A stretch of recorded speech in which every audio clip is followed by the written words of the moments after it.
And how Swayambhu Manu appeared from him, that we have heard, right? So that's the connection.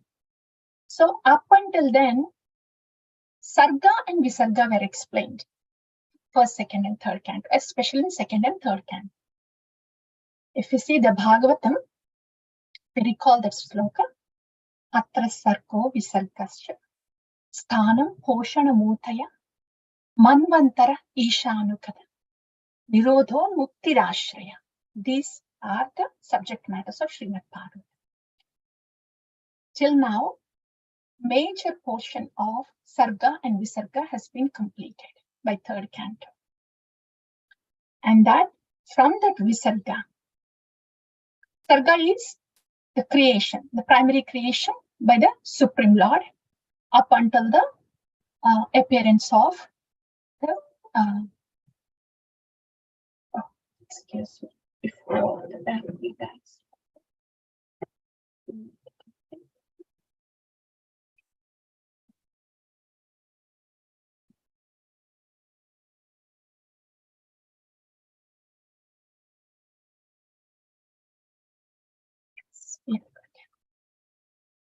Yeah, Sarga.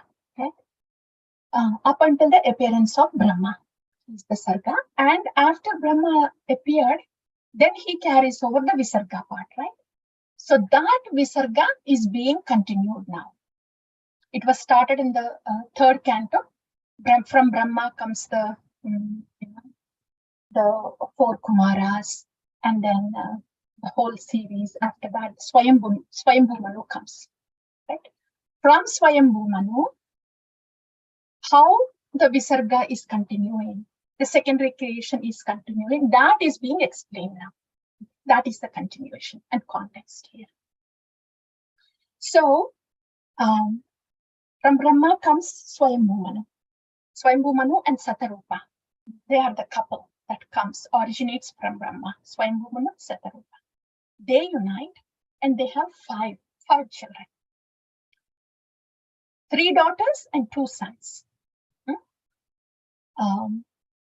Devahuti, Akuti, Prasuti. These are the 3 daughters. 2 sons are Uttanapada and Priyavrata. Okay. So Devahuti, about Devahuti, we have heard in the third canto. Okay. We have heard that she had 9 daughters with Kardamuni, and Kapila Maharshi is the son. That we have heard. So that is the secondary creation by Devahuti and Kardamuni, giving rise to 9 daughters and Kapila Muni.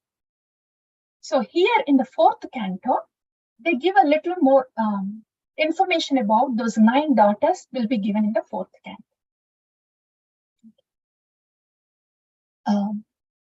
In that 9 daughters, one of the prominent one, Anasuya.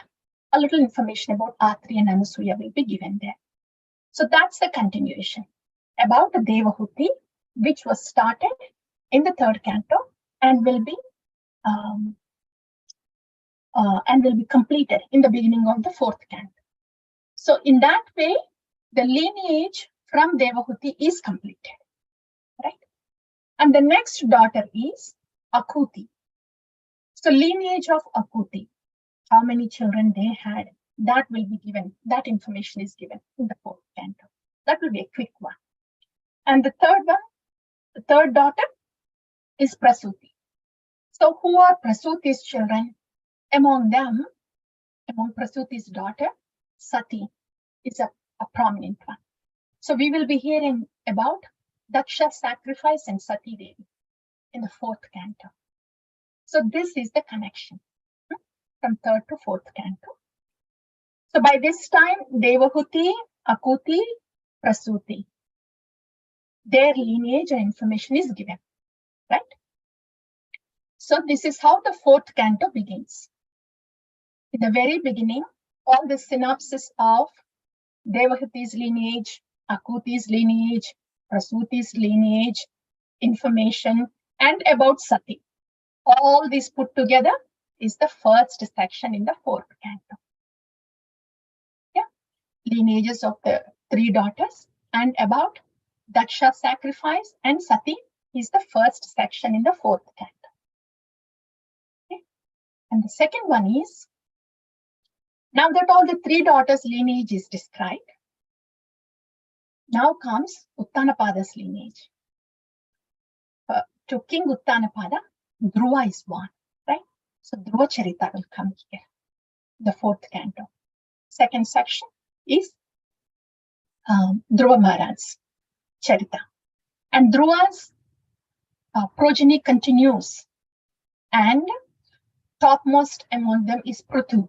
So from Dhruva comes Anga, Vena, Anga, Prithu. But most prominent is Prithu. So Prithu Charita comes. After Dhruva comes Prithu Charita. And Prithu's progeny also continues. And Prachina Barhi and Prachetas, they are the further descendants in the same dynasty.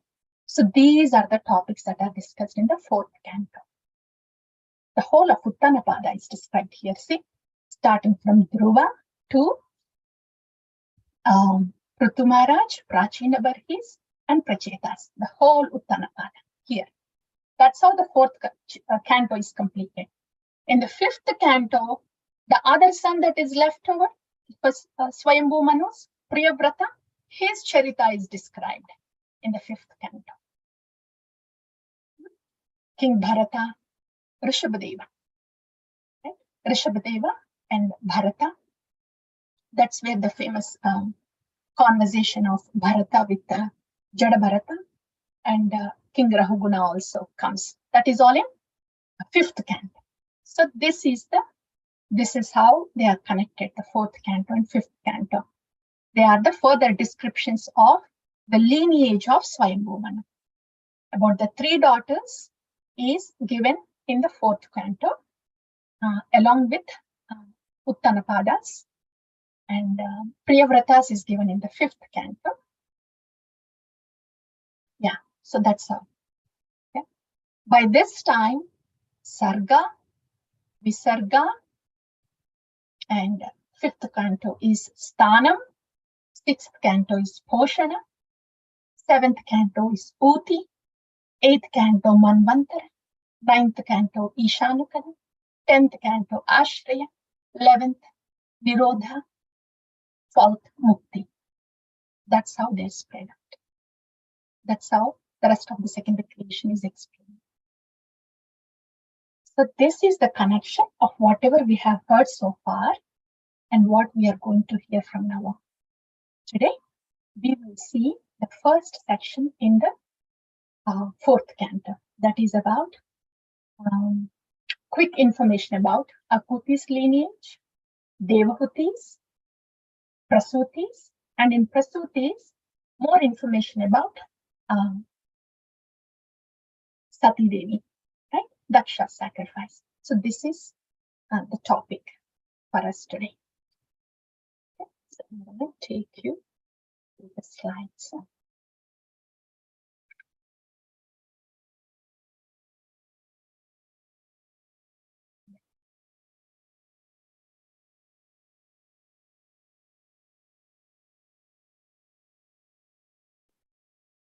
We may be thinking, we'll be hearing about the Daksha Prajapati. We may be thinking, oh, what's there to learn from him? He's such a materialistic person. We might think like that, but there is something to learn from him.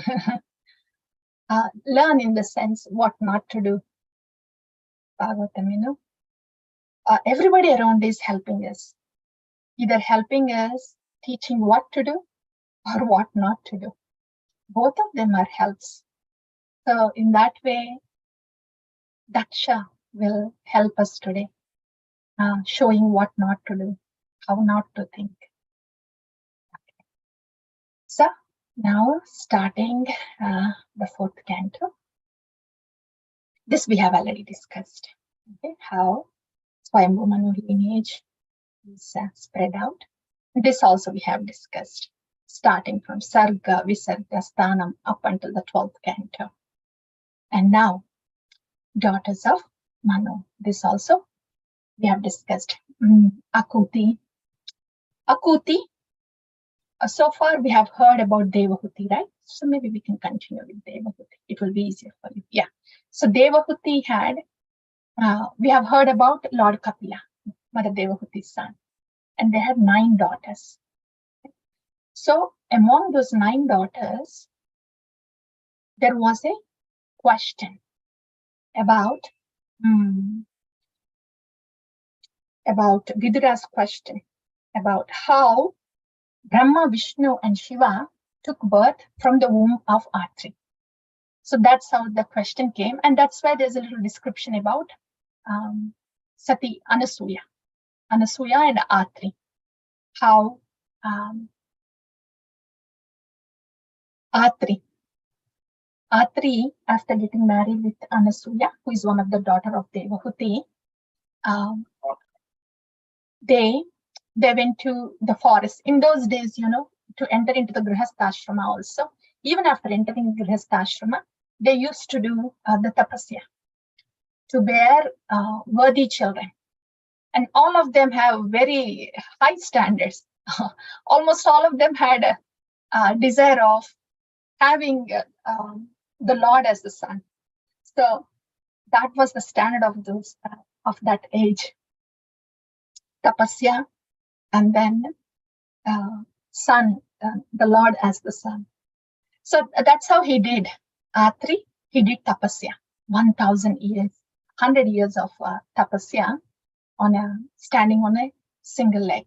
So his tapasya was, whoever that Jagadishwara is, please come. Please be born as my son. That was his tapasya. And to his tapasya, all 3 of them, Brahma, Vishnu, and Shiva, they appeared. And when Atri asked, I thought I was just praying for Jagadishwara. 3 of you came, and I am kind of little confused. Would you please enlighten? Then 3 of them say, in our functionality, 3 of us are same. One of us do creation, the other one maintenance, and the other one destruction. So in functionality, we are the same. So that's why 3 of us appeared. And yes, we are bestowing this boon. You will have 3 sons. So a partial expansion of Brahma was Soma. Partial expansion of Lord Vishnu was Dattatreya. And partial expansion of Lord Shiva was Durvasa. All 3 of them were born to Atri and Anasuya. Okay, so that is a little information about Anasuya, who is the daughter of Mother Devahuti. That's how the description of Mother Devahuti's descendants kind of end here. Detailed description and the instructions of Lord Kapila, where we already heard them. And this is about Anasuya, one of the daughters. That's about Devahuti. Second daughter, Akuti. She married Prajapati Ruchi. Devahuti married Prajapati Kardamanu. Prajapati is one who is a progenitor. That is Prajapati, Pati of the Praja. So here Akuti married Prajapati Ruchi. And to them was born Yajna, saying he is also the Lord.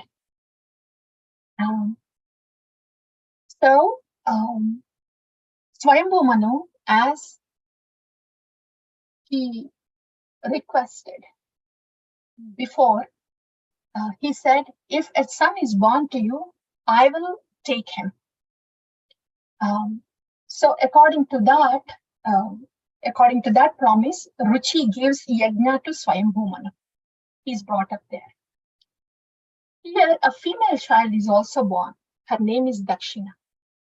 So in this case, a male child and female child, they are born, but they are the expansion. One is expansion of Lord Vishnu, the other one is expansion of Mother Lakshmi. So they are like eternal concepts, though they are born from the same body. This is very similar to Swayambhu Manu and Shatarupa. They are born from the body of Brahma, though born from the same body, they are the consorts. In the same way, two Akuti are born, Yajna and Dakshina. They are partial expansion of Vishnu and Lakshmi Devi. So later, after Yajna is given to Swayambhu Manu for some time, after Yajna is grown up, then these consorts, eternal consorts, are brought together. And they give rise to 12 sons. They are called Tushitas. And if you remember, each Manvantara has a Manu, demigods, sages, and Manvantara Avatara, and Indra. This is the set that goes for each Manvantara. So for Swayambhu Manu, the demigods are these Tushitas, 12 demigods. The sages were there, and the head of the sages was Marichi. And the Yugavatara was Yajna himself. He's the partial expansion. And there were nobody qualified to take the place of Indra, so he was Indra also. So that is the information about Akuti, their progeny, like that. And now comes Prasuti's progeny. So Prasuti married Prajapati Daksha. Daksha, meaning of Daksha means expert progenitor. He is the major contributor of the Visarga. When we see how many species come from the 16 daughters of Daksha, different kind of species, aquatics, avians, many kind of species come. So there are 16 daughters for this couple, Prasuti and Daksha. First 13 daughters were given to Prajapati Dharma. Amongst them is a famous incarnation that was born to Murti. And that incarnation name is Naranarayana. Yeah. So Naranarayana, later after they appeared, then they were worshipped by all the demigods. They showered flowers from the heavenly planetary systems, and then after Naranarayana received the prayers, he went to Gandhamadana hill, and later on this Naranarayana entered into Krishna and Arjuna in the Dwapara Yuga. So that is a little piece of information about Naranarayana, who was the son of Murti,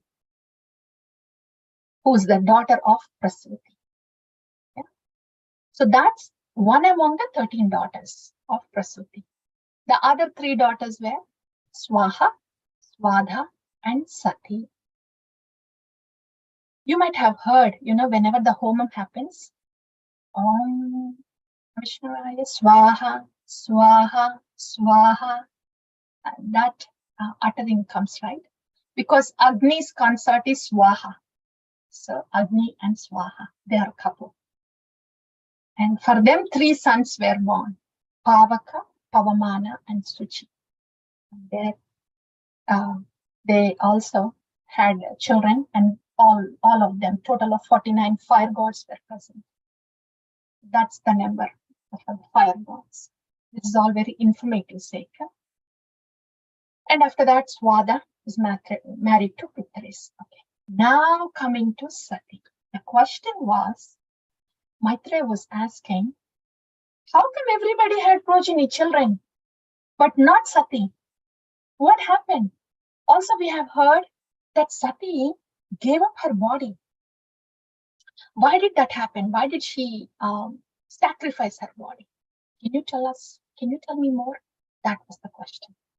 That's how we go to the second chapter, where the story of Daksha Yajna begins. Information, more the katha of Sati Devi. What happened to her? Why did that happen? So, once upon a time, there was a yajna going on. And this is in the very beginning, right? Swayambhu Manu. All those leaders, they were performing great sacrifice. And Daksha, he was expert in sacrifices. He's a karmakandi. So Daksha came to that sacrifice that is being conducted by Brahma. So when Daksha came, everybody in the assembly stood up. He was a powerful person, Daksha. Except Lord Brahma and Lord Shiva. Brahma, he did not stand up, but he said, okay, welcome Daksha. Yes, please have your seat. So he said few words. He welcomed him. But Lord Shiva did not say anything. He did not even open his eyes. He just sat where he sat. And then Daksha looked at him. And he goes, okay, please listen. See, I am not talking out of envy. I am just talking about the conduct of sadhus. And I am not talking out of ignorance. These are the words of Daksha. Please hear what Daksha says here, and what's the response of Lord Shiva, and what else happens in the assembly hall. And we'll see if there is a life lesson for us here. So Daksha, after seeing that Shiva has not responded to his presence and did not acknowledge him, then Daksha says this: I am not talking out of ignorance, and I'm not talking out of envy. I'm only talking about the conduct of a sadhu. How should sadhus behave? That's what I'm talking here. Look at here. Look at this Shiva. It's so harsh to actually say these words myself. Daksha says, look at this Shiva. He's shameless amongst all these Lokapalas. He's proud. He is subordinate to me. He accepted my daughter, but he failed to show any respect to me. I didn't even want to give my daughter to him in marriage. And I don't want to say what he said with such kind of absorption, so I'm just going to read out. He says, Daksha says, look at him, he has monkey eyes, and he roams naked, and he's filled with ashes. He's unclean outside, and he's unclean inside. He's such an insane person. So as his followers, I would not have given this my daughter to him in marriage, but Brahma has insisted. That's why I had to give him. So he speaks this pretty harshly.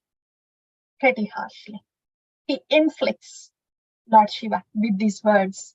He kind of just said the words, minimized and the tone and everything, but he pretty much inflicted Lord Shiva with these words.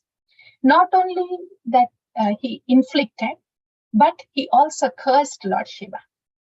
He said he is unfit to take any portions of the sacrifice, so he is not going to get anything. He says that, and then he leaves the assembly hall. This was the behavior of Daksha. These are the words of Daksha. Okay. And then what happened? Immediately when Daksha said that, the associates of Lord Shiva, Nandishvara, he was there. He immediately curses Daksha. After seeing that Daksha was inflicting and cursing Lord Shiva, insulting like that, then Nandishvara quickly, he curses. Because you become a fool. You are rejecting the Supreme Lord. You are gruheshu kuta dharmeshu sakto gramya sukechaya. You are karma tantram vitanute veda vada vipannadi. It's a Sanskrit way of slashing at them. You are graheshu kuta dharmeshu. Your dharma is all very kuta, very cheating. Graheshu, you are so much caught up in the material entanglement. Asakti Gramya Sukechaya. Your Asakti and your Sukha is always in Gramya only. Karma Tantram Vitanite. You don't know nothing but these karmas, karma kandas. Vedavada Vipannati. You have read the Veda, but your intelligence is gone. What kind of Vedic scholars are you when the intelligence is gone and you are caught up only with Griheshu, Gramya Kada, just on the bodily platform? You will get a head of a goat. Goat is signifies very materialistic way of thinking and also sense gratification. So that's why Nandishwaraka says, you will get a head of a goat. And none of these Vedic essences will be revealed to you because you're so much caught up with the indulgence on the bodily platform. You will take repeated birth and death, but you will never get the spiritual essence. And you will become indiscriminate in eating and you wander about the earth as beggars. These are the curse words from Nandishwar. And it is said that the effect of Nandishwara curse has fallen upon the caste Brahmanas in this Kali Yuga. See the effect of Shringi in Parikshit Maharaj Kada, right? During that episode, the effect of the curse there, that was also a Brahmana deviation. So in this way, Nandishwara curses Daksha. Not only Daksha, but all his followers.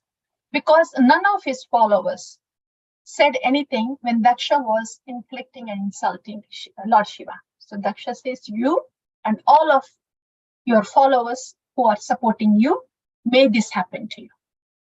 Just be caught up in this repeated birth and death and materialistic bodily platform. No spiritual knowledge will be revealed to you, though you read the Vedas. Those are the words from Nandishwara. Did it stop there? No. Daksha, he has agitated the ether. He started it. And the wave is spreading. It got to Nandishwara and now it's going to Bhrigu. Bhrigu is a caste Brahmana too. He is in the party of Daksha. So when Nandishwara is cursing Daksha and his rest of the Brahmanas like that, Bhrigu did not keep quiet. He started cursing all the Ganas of Shiva. He says, you become atheists.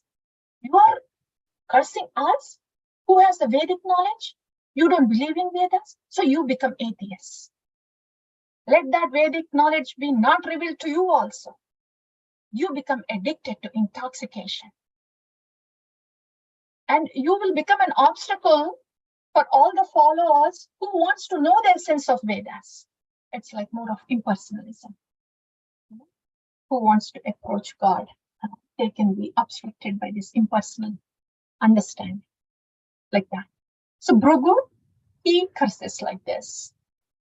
He curses that you get addicted to intoxication. There is a group of worshippers of Bhairavi and Bhairava, Lord Shiva and Mother Parvati's ghastly forms. And they take intoxication. They do many things that fall in the category of ignorance. So on that note, that's why this curse says that you become addicted to intoxication and you don't get any essence of these genuine scriptures and you will become an obstacle. These are the curses of Bhrigumuni. That few of the followers of Lord Shiva, not those followers in Satvika Guna, but those followers in Tamoguna, worshippers of Bhairava, Bhairavi, like that. They have these things going on, the intoxication and other activities in ignorance. So cursing, counter-cursing, everything happened. The whole thing was started by Daksha. We will be thinking, oh, by the way, all this has happened. What did Lord Shiva do? After Daksha left, he heard Nandishwara cursing. He heard Bhrigumuni cursing. Lord Shiva did not say a word. He quietly left the place. Lord Shiva did so, it reminds us of Vidura at the very beginning when he was insulted, right, by Duryodhana. Lord Shiva did not react here. He didn't yell, he didn't shout. That he did not do. But he acted. He did whatever was appropriate at that time. Everybody was agitated. Nobody was going to listen to him. So he just quietly left. That is sadhu. Completely tolerated and just acted with no reaction. If there was any chance of somebody hearing to him, and if there was any chance of things getting better, maybe he would have said something, but this situation was different, so he left. That was Lord Shiva's behavior. Coming to Daksha, you would be thinking, oh yeah, it's Daksha. That was not nice. He insulted Lord Shiva like that. Yeah, that's not nice, but if we get a little introspective and see if we have any of that quality of Daksha. Daksha was entertaining a lot of envy against Lord Shiva. It was not just momentary anger, outburst of anger that Daksha had. It was not an impulsive momentary anger. It was coming out of the deep-rooted envy that we have had so much. That's why those words were inflicting Lord Shiva. They were not just words of high-pitched, harsh words, and then coming back to normal. It was not like that. So it was not a momentary anger, but envy sitting in the heart of Daksha. And see how the envy can be so convincing to yourself. What was Daksha saying? See, I am not speaking anything out of envy. And I'm not speaking anything out of ignorance. I'm only speaking sadhu lakshana. That's what he said. So one's envy can be so convincing to oneself. Like, one's own dirt is not so dirty for them.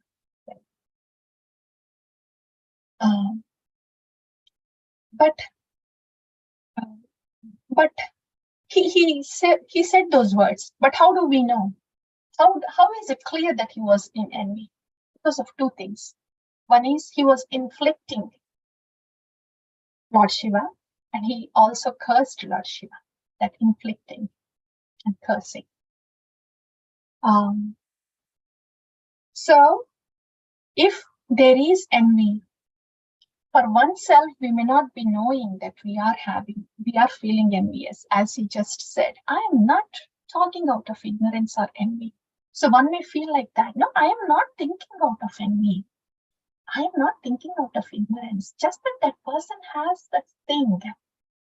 It's just not right. I'm just talking about Vaishnava etiquette. He was supposed to respect me because of whatever reason. Age is high, or qualification, or number of years, or whatever it is. But the bottom line is, he should have done that to me. She should have done that to me. That is supposed to be the Vaishnava etiquette. But that did not happen. And that's why I am upset. Not because nothing has happened. This is not etiquette. So that third process, having some reason to have some expectation. This is conditioning. Conditioning. Because I'm so and so, the other person is supposed to do this to me, say this to me, treat me this way. Condition. That conditioning. So that is the sticky situation. That is envy. So what does it feel like when there is envy? How do we know? Our mind may say, okay, fine, I have no reason to be like this, but how do we know that we have envy? Srila Raghunath Das Goswami says, envy is like taking a bath in donkey's urine. Not just urine, he says donkey's urine.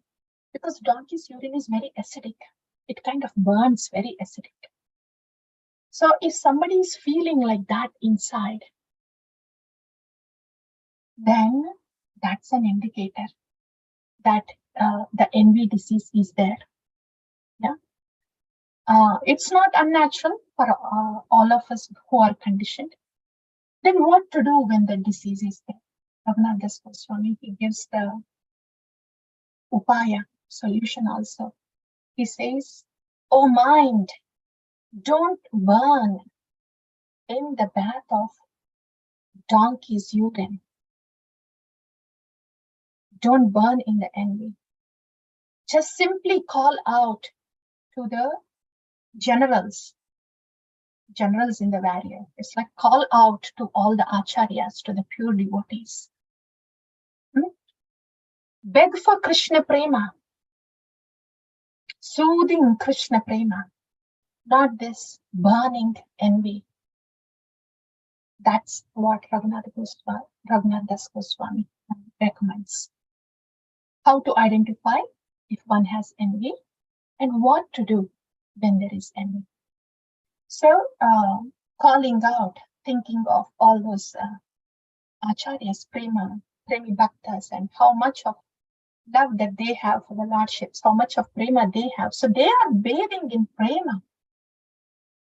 So praying that they may give as the same prema that they are absorbed in.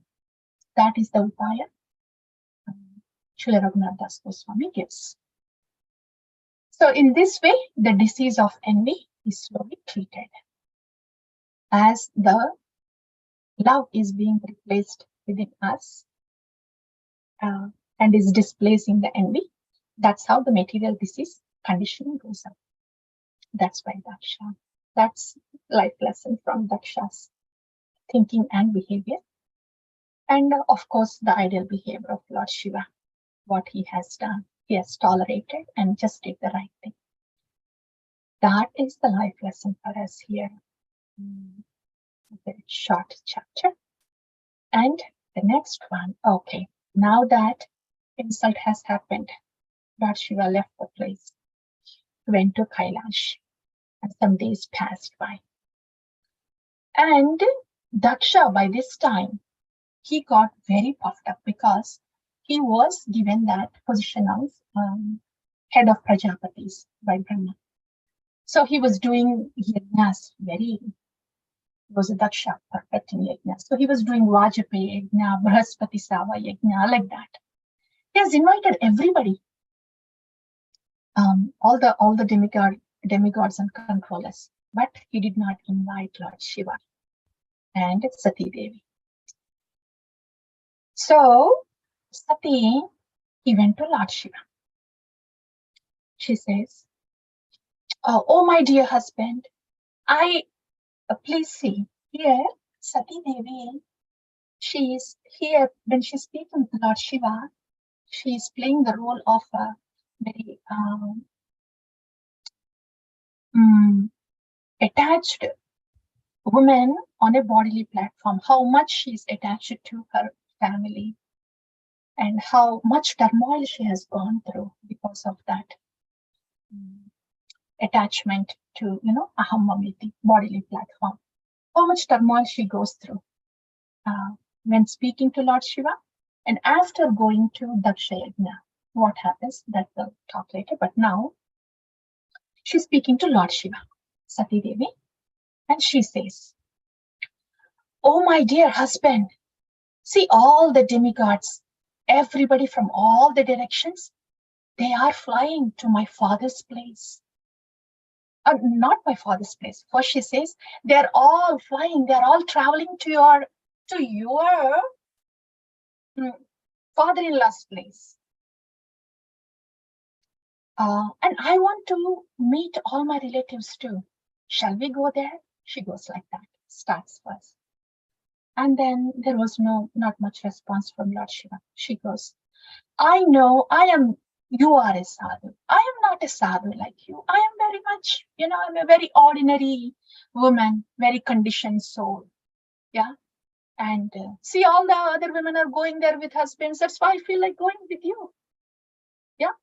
and you married me and you gave shelter to me, protection to me, and so please, you also come with me. Let's go to my father's house now. From your father-in-law too, she goes, okay, my father's house. Now let's go.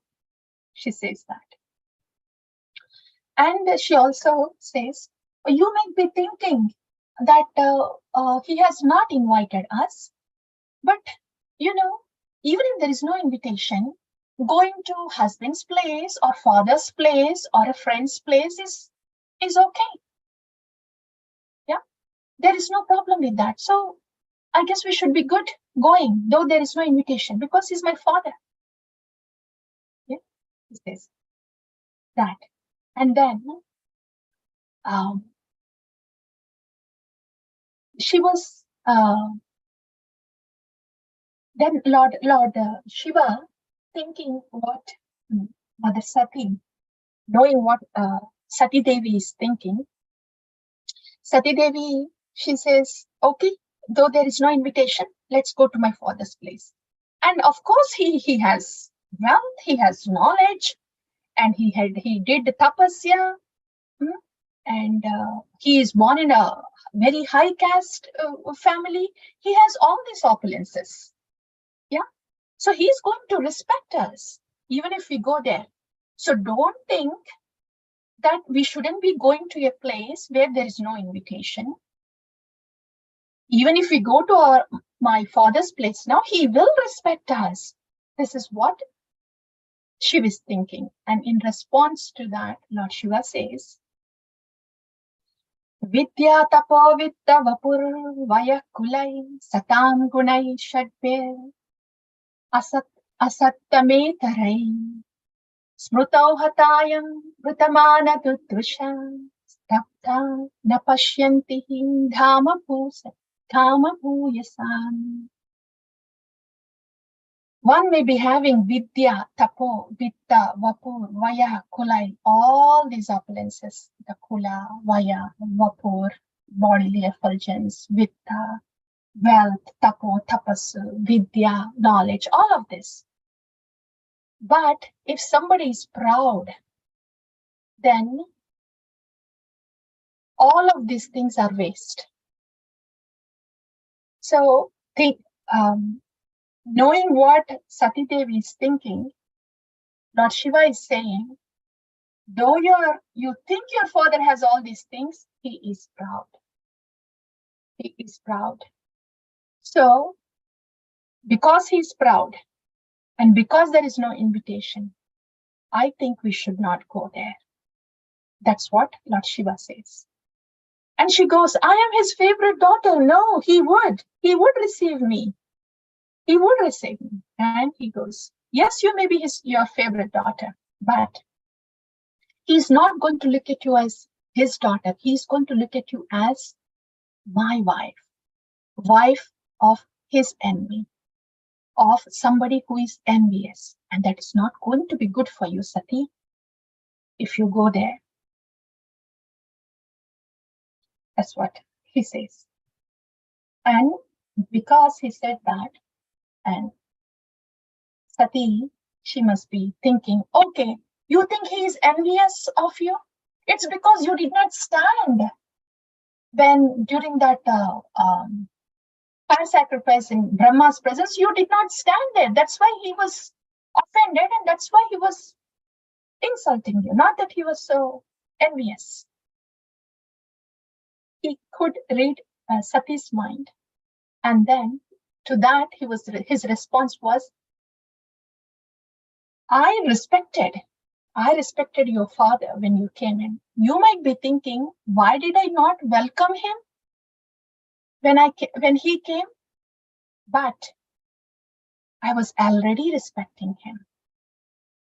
Sattvam vishuddham vasudeva shabditam yadiyate tatra pumanapavrutaha sattve cha tasmin bhagavan vasudeva he adokshajo me namasa vidhiyate. I am meditating on that Vishuddha Sattva Vasudeva, who is beyond all these coverings and is present in everybody. And I was offering obeisances to that Vasudeva that is present in everybody's heart. So I was already respecting Daksha by respecting the super soul present in him. This he did not realize. That was the response Lord Shiva gave to Sati Devi. So here he opened his mouth and he was giving a reason to Sati Devi why he did not get up and greet Daksha at that time. But he didn't say a word. The very first scene when Daksha was shouting and yelling at him. Because these words are to be said when it is felt like these words will be respected. Lord Shiva did not think that these words will be respected at that time. That's why he did not say a word. But now, to Sati Devi, he's saying why he did not get up at that time. Why he was evidently, he seemed like he was not acknowledging Daksha, but he was acknowledging by going down to the super soul, Satvam Vishuddham, to the Vasudeva present. So he says, he talks like this. He tells Sati Devi what is good for her, why she should not be going, why they should not be going there, and why she should not be going to, because Daksha is in such an agitated state. Even if she goes there, she will not be respected and she might be insulted, and this might lead to her death too. He says this all, but Sati looks at Shiva, Lord Shiva, with such angry eyes as if she's going to burn Lord Shiva with her anger, because she wanted to go to his father's place, her father's place, her family. She wanted to go to her family, her father, so much. Such a strong attachment. Yeah, and then she goes there. So she looks at Lord Shiva and she was not happy. She was angry and she steps out and she was ready to go. Lord Shiva, he senses, he indicates the ganas there, everybody, to just accompany Sati Devi. Didn't want to send her by herself. So Sati Devi is accompanied with the Nandi and other yakshas. They give her a flower, a bird, certain things, and she's made to sit on. Sati was placed on the bull, and she was given a sarika bird, a ball, a lotus, a mirror, umbrella, fan, and garland, all those things of those age that they need to have. All that were given, and she was seated on the bull, and they went to Daksha's sacrifice, a Daksha Yajna, the famous Daksha Yajna. So Sati Devi had all this conversation with Lord Shiva. She decided to come. She came. She wanted to come to her father, her family. She came. What happened? The mother and sisters, they received her. They were giving her some affectionate words, but Daksha was so cold-hearted. He did not even look at her, acknowledge her, and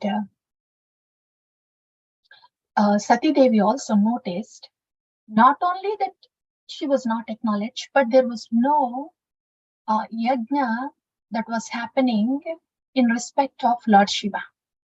All the other demigods, they had their own shares, their yajnas happening, but not Lord Shiva's.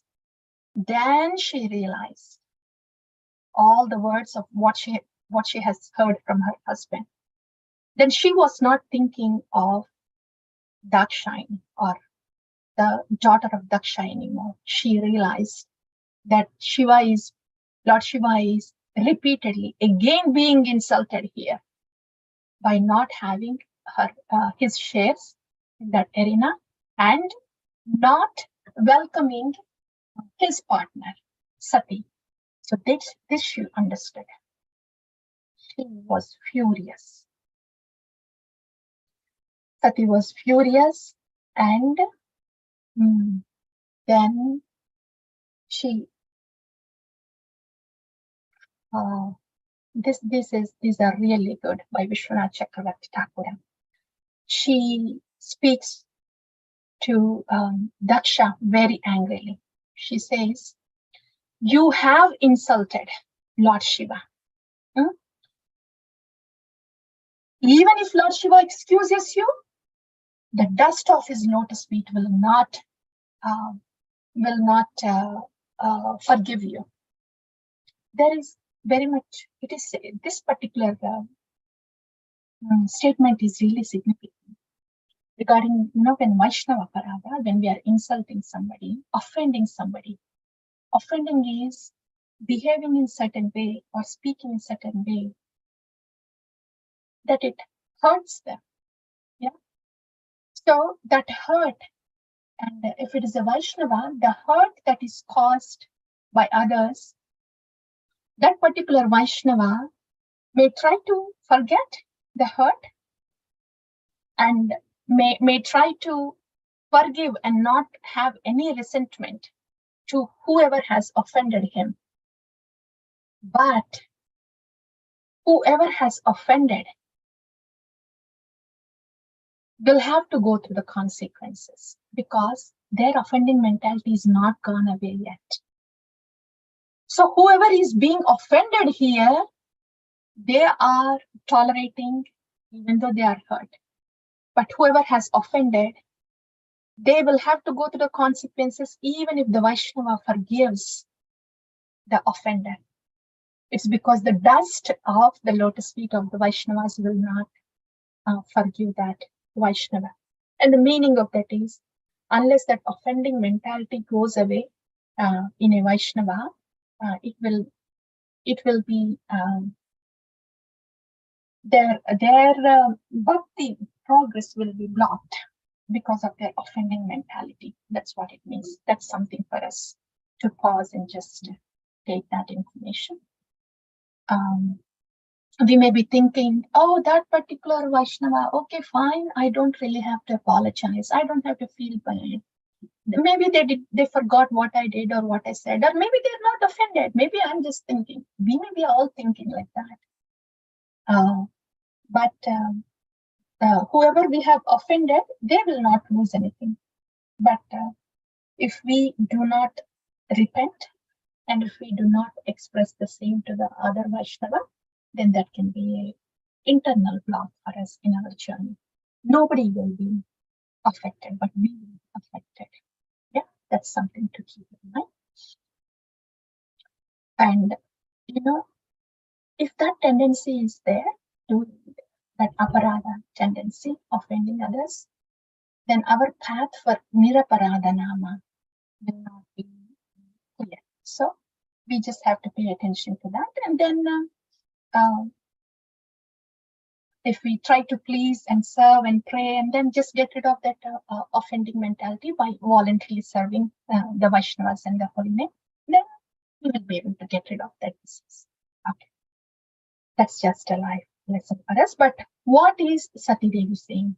You have offended Lord Shiva. The dust of his feet will not forgive you. And you think you have all the opulences? You don't know how much opulence that we have. You have to try hard what you want to get what you want. Do the yajnas and get it. But we just have to. Lord Shiva has to just desire and it comes. You think you have everything? And you think Lord Shiva doesn't have? Yeah. And you think he is unclean? You are so much caught up on the bodily platform. If you think he is unclean, if you think he is inauspicious, why would Lord Brahma would honor the flowers that are offered to his lotus feet? Do you think you are better than Lord Brahma? Yeah. And then she goes, Lord Shiva is that kind of person that he sees only good qualities, even though he sees no bad at all, but sees only good qualities. And you are that kind of person, you see only bad qualities, even though there are good qualities. Like that. So in that context, there's good information here about this is something that we can quote. After that, it's just very informational. Different levels of sadhu and asadhu. This can happen. It's not so much for somebody outside. This mentality can happen within us.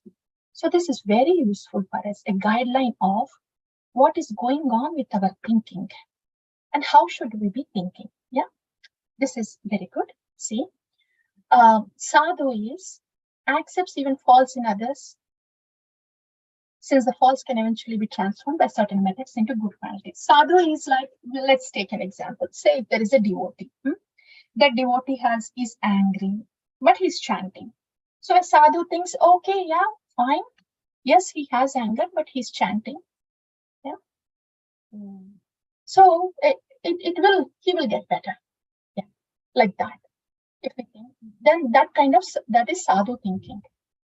And and if somebody looks at the anger but chanting, but thinks, oh, fine. I mean, he might be angry a little bit now and then, but he always chants.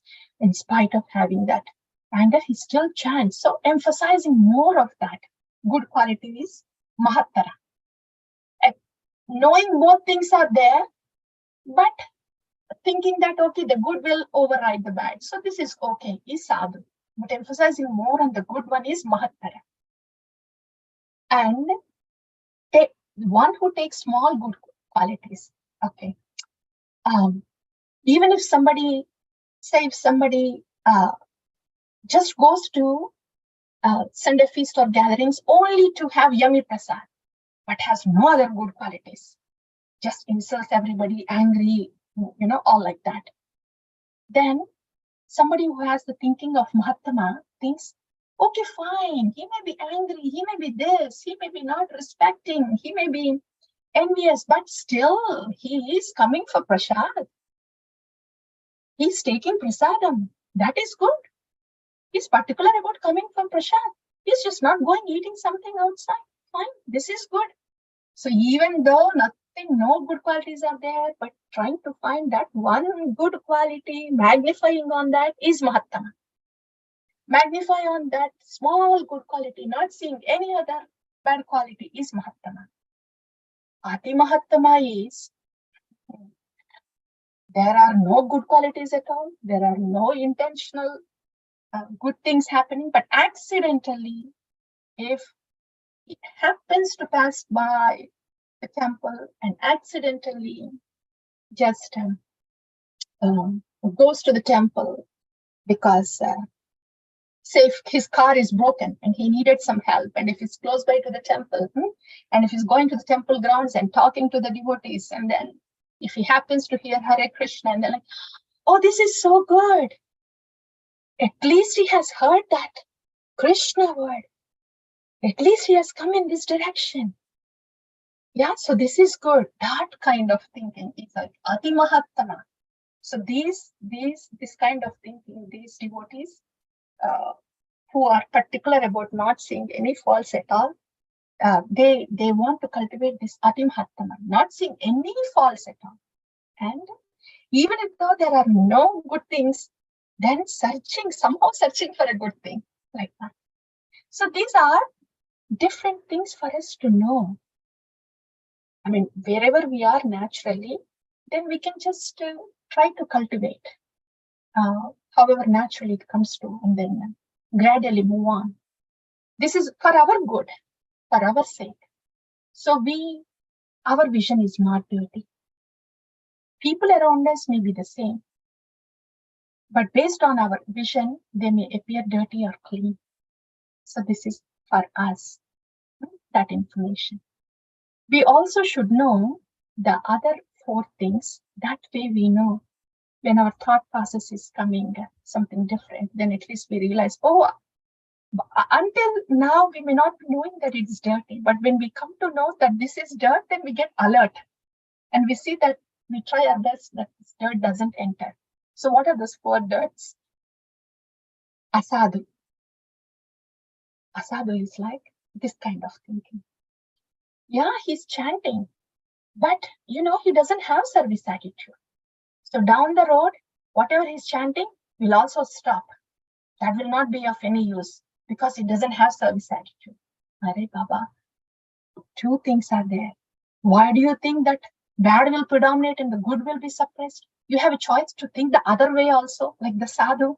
So, if this thinking is there, that is asadhu thinking. Asadhu tara is, yeah, I know he's chanting. Yeah, so what? But he's just angry with everybody. What good is that chanting? Yeah, why? He's not called as devotee and he has this and that. These are of no use at all. So it's really minimizing whatever the good quality one has and magnifying the bad, seeing the bad only. Asadhuttama. Whatever say the devotee is really good. Yeah. Is really good. But say when he's very tired, maybe he didn't smile, or maybe he was not very enthusiastic in that seva because he was so tired at just point of time. That is no good. Nishtha means always should be steady in seva, but that particular devotee is supposed to be in nishtha. They have been practicing bhakti for such long time. By this time, they have to be in nishtha. They have to be ruchi, but they are not there. So that is not nice. He was supposed to be that. So that kind of thinking. That just says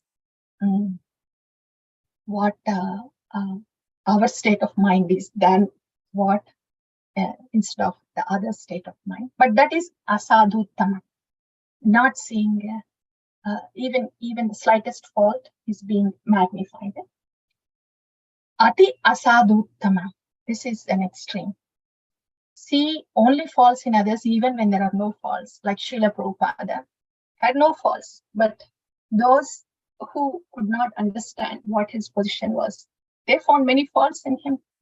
So that is the thinking of Ati Sadhuttama, Ati Asadhuttama. Yeah. So this is some information for us. Some pertinent information for us. That's why we paused here. The rest of it is all just the story continues. Sati Devi says that, and she was very angry. And she says, you are such an offender of Lord Shiva. You don't know his greatness. And that's why I am feeling so bad that I am your daughter. I cannot tolerate this. When a Vaishnava aparadha is being done, and she says this, Karno Pidaya Nirayat Yada Kalpaishe. If somebody is offending a Vaishnava, either they should just close their ears and just go away if they don't have power and do anything about that offender, or if they have power, then they should just kill the offender. And then, they should just kill the offender like that. So she says how Vaishnava Prada cannot be heard, cannot be tolerated. This is too much. And you have done that. And I'm feeling so disgusted that I am called Dakshayani, the daughter of Daksha. This body is born of you. I don't want this body. I am going to burn this body right away and just get rid of this body. She sits in meditation and she triggers the fire element within her and burns the body to ashes. Even then,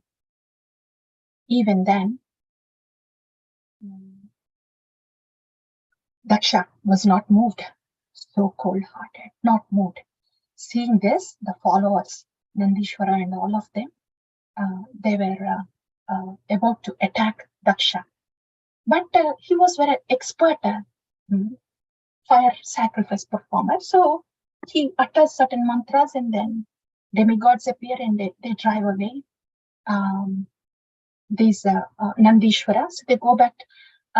All this has happened here is relayed to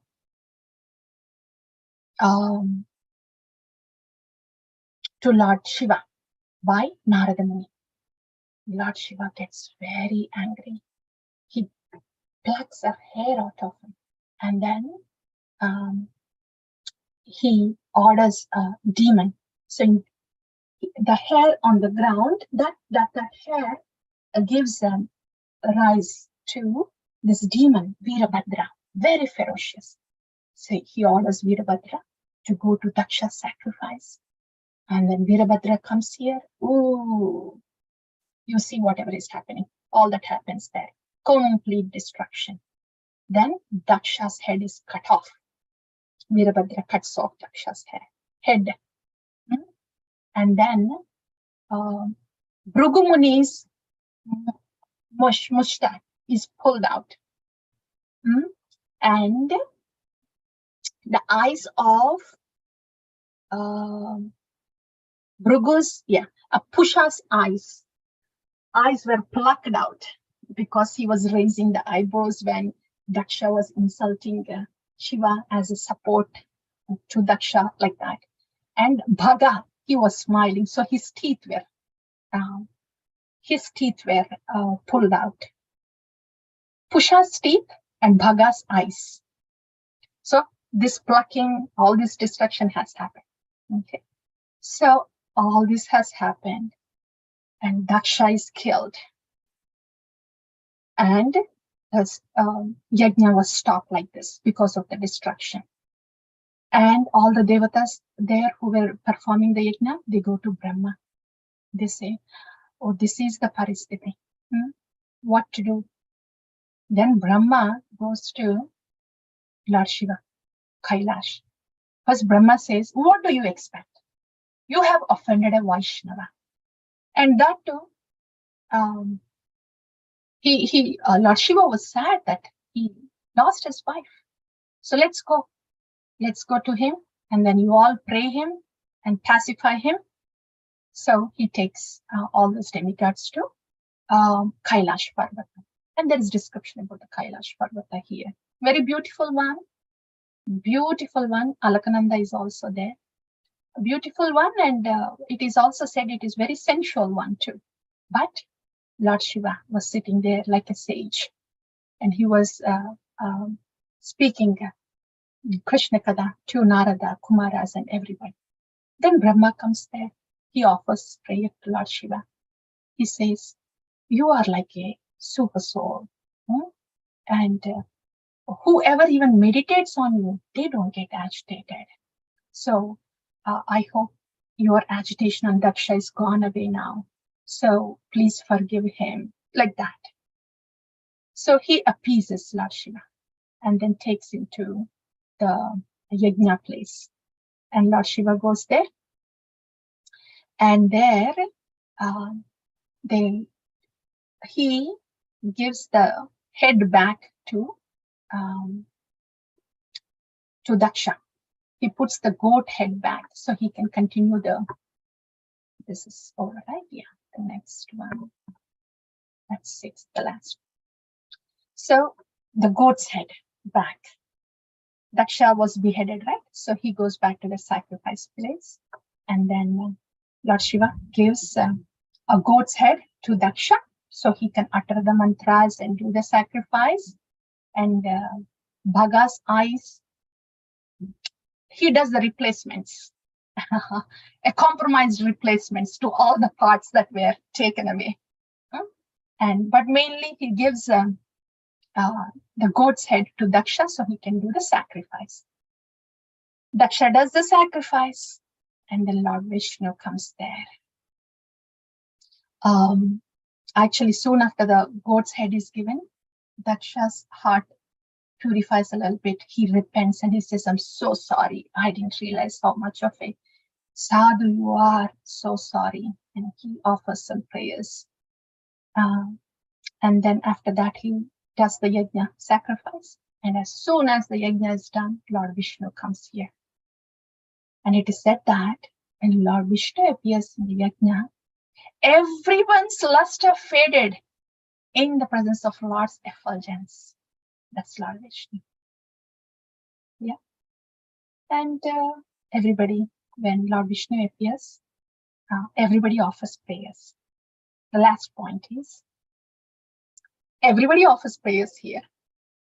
It is said that all of them, even the desire to offer the prayer and the words that come out of their mouth in the form of prayer, even that also had to be done by the super soul, Lord Vishnu. That's something we want to take. So if we are able to pray, do some prayer. If a desire of prayer is coming out, some prayer is coming out, then thank you, Krishna. Even this is your mercy. Right? That's something. Yeah. So everybody prays. And the thing is, everybody prays. But if you read Bhagavatam, their prayers are just based on their understanding and capacity. Like Brahma says, oh, you are the supreme, like that, to his capacity. And Lord Shiva says, I was not really angry with Daksha. I was just seeing him as a child. As a parent tolerates a child, I just tolerated him like that. And all the demigods, rest of the demigods, their prayers were like, oh, we have so many problems, but you come and you rescue us. So please give us our shelter, your shelter. And the females there, all the wives of the Brahmanas, they say their own prayers. They say, oh, it was all very ghastly here and there were no arrangements and it was just looking very inauspicious. But with your presence, there is auspiciousness, like that. So each one of them, based on their adhikar, they offer prayers to Lord Vishnu. Even that adhikar, those prayers are also because of the mercy of the Lord. Like that. That's it, sir. Yajna is over. Lord Vishnu has appeared and he says, Daksha, don't insult Shiva or Brahma or anybody. They are equivalent to me in functionality. So, and he also says, you cannot be doing these sacrifices and invoking me to come and being insulting to other living entities. You can do that, says that. Daksha says, oh, very sorry. Yes, I will not do it. Done.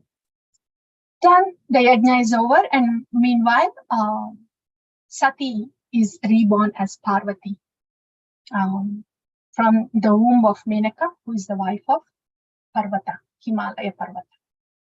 And Lord Shiva and Mother Parvati, they get married. That is the end of Sati, Katha of Sati Daksha Yajna. Yeah. Katha is there in the first scene.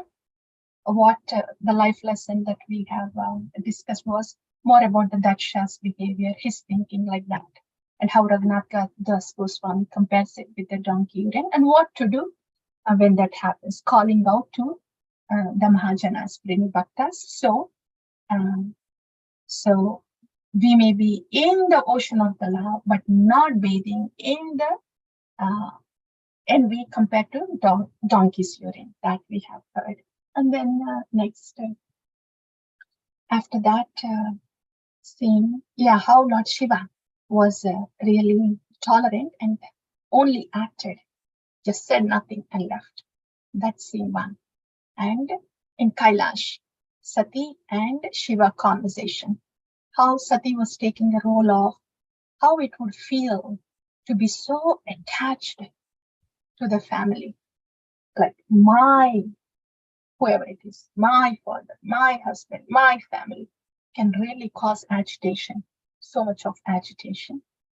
And then Lord Shiva gave advice that if the guest is agitated, then even if it is a husband or father, if the host is agitated, then it is not recommended to go to that place. He says that also. And he also explains the whole conversation we have heard. But Sati comes to the sacrificial arena. Daksha doesn't receive her, disrespects her. And in that context, we have heard about different kinds of thinkings. Sadhu thinkings, asadhu thinkings. The thought process that we have heard. And after that, Sati gives up her body. And then demigods, Narada goes to Lord Shiva. Lord Shiva sends Virabhadra. Virabhadra destroys the sacrifice place. And Daksha is killed. Then Brahma and all the demigods go to Lord Shiva, pacifies him. And Lord Shiva comes, puts a goat's head to Daksha. The sacrifice is completed. Lord Vishnu appears. He was so effulgent.